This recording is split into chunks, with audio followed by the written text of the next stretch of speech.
ഉരുൾപൊട്ടലിന്റെ ഭീതി ഇനിയും വിട്ടുമാറിയിട്ടില്ല കോഴിക്കോട് വിലങ്ങാട്ടുകാർക്ക്. അപകടമുണ്ടായി 2 ആഴ്ച കഴിഞ്ഞിട്ടും കുടുംബങ്ങൾ പലതും ഇപ്പോഴും ദുരിതാശ്വാസ ക്യാമ്പുകളിൽ തന്നെയാണ്. പുനരധിവാസം വേഗത്തിൽ നടപ്പാക്കണം എന്നാണ് ഉയരുന്ന ആവശ്യം. അതേസമയം ഉരുൾപൊട്ടലുണ്ടായ മേഖലയിൽ വിദഗ്ധ സംഘത്തിന്റെ പരിശോധന നടന്നു. കനത്ത മഴയ്ക്കിടെ കഴിഞ്ഞ 30-ന് പുലർച്ചെയാണ് വിലങ്ങാട് മലയിൽ ഉരുൾപൊട്ടൽ ഉണ്ടായത്.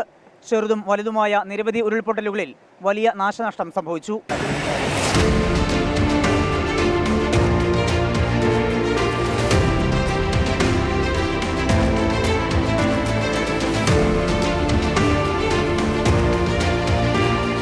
റിട്ടയർഡ് അധ്യാപകൻ 60-കാരനായ മാത്യുവിന് ജീവൻ നഷ്ടമായി. 14 വീടുകൾ ഒഴുകിപ്പോകുകയും 112 വീടുകൾ വാസയോഗ്യമല്ലാതായി മാറുകയും ചെയ്തു. നിരവധി കെട്ടിടങ്ങൾ തകർന്നു. കാർഷിക മേഖലയിലും വലിയ നാശനഷ്ടങ്ങളാണ് ഉണ്ടായിട്ടുള്ളത്. റവന്യൂ, KSEB, പൊതുമരാമത്ത്, ജലവിഭവം തുടങ്ങി വിവിധ വകുപ്പുകൾക്ക് കോടികളുടെ നാശമാണ് ഉണ്ടായത്. ഏറെ നാളുകളായി ദുരിതക്കയത്തിലാണ് പ്രദേശവാസികൾ. കോടികളുടെ നഷ്ടമാണ് എൻ്റെ വീടിനുള്ളത്.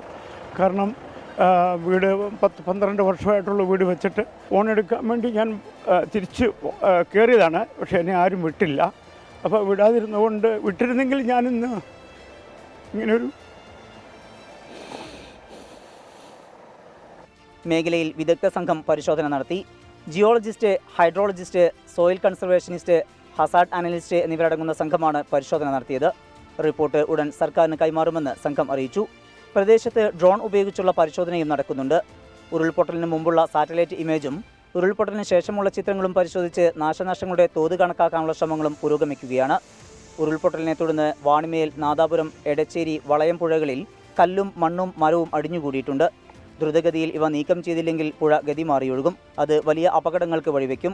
മന്ത്രിമാരായ PA Muhammad Riyas, K Rajan, AK Saseendran, P Prasad, Roshy Augustine എന്നിവർ പ്രദേശം സന്ദർശിച്ചിരുന്നു.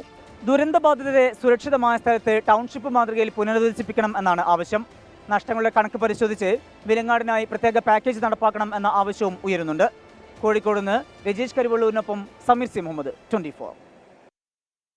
കാലാവസ്ഥാ മുന്നറിയിപ്പുകൾ നമ്മൾ ശ്രദ്ധിക്കേണ്ടതുണ്ടെന്ന് ഒന്നുകൂടി പ്രേക്ഷകരെ ഓർമ്മപ്പെടുത്തുകയാണ്. വയനാട്ടിൽ ഇപ്പോൾ മഴ തുടങ്ങിക്കഴിഞ്ഞിരിക്കുന്നെന്ന് ജോമോൾ അറിയിക്കുന്നുണ്ട്. ഓമന കൃഷ്ണൻ തൊടുപുഴയിൽ നല്ല മഴയാണെന്ന് പറയുന്നുണ്ട്.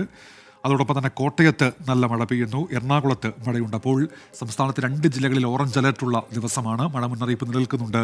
തിരുവനന്തപുരം മുതൽ വയനാട് വരെയുള്ള ജില്ലകളിൽ കാലാവസ്ഥാ മുന്നറിയിപ്പുകൾ പ്രേക്ഷകർ പ്രത്യേകം ശ്രദ്ധിക്കുമല്ലോ.